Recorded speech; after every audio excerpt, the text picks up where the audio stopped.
तो देखते हैं यहाँ पे क्वेश्चन नंबर 8 में हमसे क्या पूछा गया है। The tops of two tower of height X and Y standing on level ground subtend angles of 30 degree and 60 degree respectively at the centre of the line joining their feet, then find X ratio Y. तो हमें यहाँ पे दो tower लेके चलने हैं, एक को हम यहाँ पे एक्स लेके चलेंगे एंड दूसरे को हम यहाँ पे वाई लेके चलेंगे। उसके बाद ये हमारे यहाँ पे क्या कर रहे हैं, सेंटर से एंगल बना रहे हैं, जो कि हमारे यहाँ पे कितना है 30 डिग्री एंड 60 डिग्री है। तो हमें यहाँ पे बताना है कि एक्स एंड वाई का रेशियो क्या होगा। तो सबसे पहले हम यहाँ पे दो टावर बना लेते हैं। एक तो हमारे यहाँ पे क्या हो जाएगा, एक्स हो जाएगा एंड दूसरा हमारे यहाँ पे क्या हो जाएगा, वाई हो जाएगा। तो ये हमारे यहाँ पे क्या दो टावर है, एक को हम यहाँ पे एक्स मान रहे हैं, दूसरे को हम यहाँ पे वाई मान रहे हैं। इसका हम यहाँ पे नाम लिख लेते हैं। ये हमारे यहाँ पे क्या है, ए बी है और दूसरा हमारे यहाँ पे क्या हो जाएगा, सी डी हो जाएगा। इसको हम यहाँ पे ज्वाइन कर लेते हैं। तो यहाँ से हमारे क्या हो रहे हैं, दो एंगल बन रहे हैं। एक हमारे यहाँ पे 30 डिग्री बन रहा है और दूसरा हमारे यहाँ पे क्या बन रहा है, 60 डिग्री का बन रहा है। तो ये वाला हमारे यहाँ पे हो जाएगा 30 डिग्री और दूसरा हमारे यहाँ पे क्या हो जाएगा, 60 डिग्री का हो जाएगा। तो मैं यहाँ पे लिख लेता हूँ, ये हमारे यहाँ पे क्या है 30 डिग्री का है एंड ये वाला हमारे यहाँ पे 60 डिग्री का है। सेंटर को हम यहाँ पे नाम दे देते हैं, इसको नाम यहाँ पे लिख देते हैं ई। उसके बाद हमें यहाँ पे क्या करना है, एक्स एंड वाई का रेशियो बताना है। तो करते हैं यहाँ पे इसको सॉल्व। तो इसमें जो हमारे यहाँ पे ई है वो हमारे यहाँ पे क्या है, मिड पॉइंट है। ये हमारे यहाँ पे क्या होगा, मिड पॉइंट होगा। मैं लिख देता हूँ, ये हमारे यहाँ पे मिड पॉइंट है। यहाँ पे डायग्राम में आपको थोड़ा आगे पीछे दिख रहा होगा, पर ये हमारा बिल्कुल बीचों बीच है। तो इसका मतलब जो हमारे यहाँ पे बी ई होगा वो हमारा किसके बराबर हो जाएगा, ई डी के बराबर होगा। उसके बाद हम यहाँ पे दो ट्रायंगल लेके चलेंगे, ए बी ई एंड उसके बाद हम यहाँ पे लेके चलेंगे ई सी डी और दोनों ट्रायंगल को फिर हम यहाँ पे क्या करेंगे, कंपेयर कर लेंगे।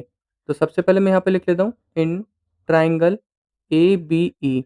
तो इसमें जो हम यहाँ पे फॉर्मूला लेके चलेंगे वो हम यहाँ पे टेन थीटा का फॉर्मूला लेके चलेंगे, क्योंकि उसमें हमारे यहाँ पे क्या होता है, परपेंडिकुलर आता है एंड बेस आता है। तो हम यहाँ पे लिख लेते हैं tan theta equal to perpendicular upon base. Perpendicular हमारे यहाँ पे क्या हो जाएगा, ए बी हो जाएगा एंड बेस हमारे यहाँ पे क्या होगा, बी ई होगा। और थीटा हमारे यहाँ पे क्या होगा, 30 डिग्री होगा, क्योंकि हमें यहाँ पे पहले से गिवन है। तो ये हमारे यहाँ पे कितना हो जाएगा, tan 30 degree equal to A B upon हमारे यहाँ पे क्या हो जाएगा, बी ई हो जाएगा। और टेन 30 की जो वैल्यू होती है वो हमारे यहाँ पे क्या होती है, 1/√3 होती है। उसके बाद जो हमारे यहाँ पे ए बी था, इसको हमने यहाँ पे क्या माना था, एक्स माना था। मैं यहाँ पे लिख देता हूँ, ए बी हमारे यहाँ पे क्या था, एक्स था और सी डी हमारे यहाँ पे क्या है, वाई है। तो ए बी को मैं यहाँ पे एक्स लिख सकता हूँ एंड बी ई हमारे यहाँ पे क्या होगा, एज इट इज लिखेंगे। तो हमें यहाँ पे निकालना क्या था, एक्स एंड वाई का रेशियो निकालना था। तो हमें यहाँ पे एक्स निकालना होगा। तो एक्स हमारे यहाँ पे कितना निकल के आ जाएगा, बी ई अपॉन हमारे यहाँ पे क्या हो जाएगा, √3 हो जाएगा। अब मैं यहाँ पे दूसरा ट्रायंगल ले लेता हूँ। तो मैं यहाँ पे लिख लेता हूँ, in triangle E C D.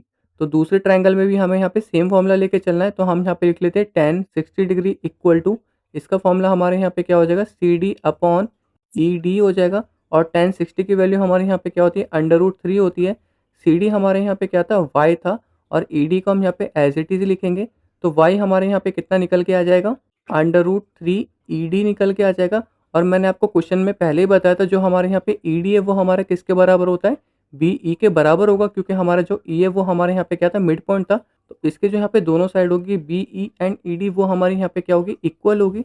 तो मैं यहाँ पे लिख लेता हूँ, ये हमारे यहाँ पे क्या होगा, वाई इक्वल टू √3 एंड यहाँ पे हमारा क्या आ जाएगा, बी ई आ जाएगा। इसको मैं यहाँ पे इक्वेशन फर्स्ट मान लेता हूँ, इसको मैं यहाँ पे इक्वेशन सेकंड मान लेता हूँ। तो आप यहाँ पे लिख सकते हो, डिवाइडिंग